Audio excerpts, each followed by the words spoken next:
Baru 1 bulan lebih menjabat sebagai penjabat Wali Kota Makassar, Profesor Yusran Yusuf yang dilantik menggantikan Iqbal Suhaib kabarnya akan segera diganti. Hal tersebut diumumkan langsung oleh Gubernur Sulawesi Selatan Nurdin Abdullah saat melayani pertanyaan awak media di rumah jabatannya di Jalan Jenderal Sudirman pada Kamis 25 Juni 2020. Nurdin Abdullah menyebutkan penggantian PJ Wali Kota semata-mata karena misi kemanusiaan.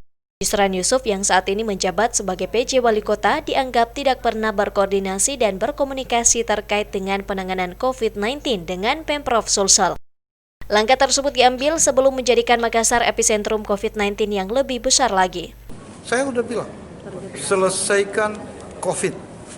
Caranya tidak mungkin Anda bisa menyelesaikan sendiri. Seluruh elemen masyarakat digerakkan dan kita harus lebih tegas kepada seluruh pemerintahan yang ada di Kota Makassar, tanpa kecuali. Jadi kalau ada yang bermain-main, udah nggak ngapain kita pertahankan.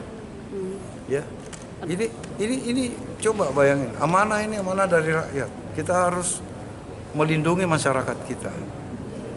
Bukan main-main loh Makassar ini. Seperti kondisi sekarang ini kita tidak ada acuan, tidak ada rambu-rambu yang kita buat. Ya. Nah, sekarang tugas Pak Rudi adalah rangkul semua, edukasi secara masif harus kita lakukan. Ya, karena tidak akan mungkin kita rumahkan lagi semua orang, ya. Dan buat strategi bagaimana orang yang sehat itu bekerja, orang yang sakit itu di rumah. Gubernur Sulawesi Selatan Nurdin Abdullah menunjuk Prof. Rudi Jamaluddin yang saat ini menjabat sebagai Kepala Dinas Pekerjaan Umum dan Tata Ruang atau PUTR Sulsel dan diberikan tugas khusus untuk menangani COVID secara serius dan bersinergi dengan semua pihak. Fajar Alwi, Fajar TV dan Fajar Radio melaporkan.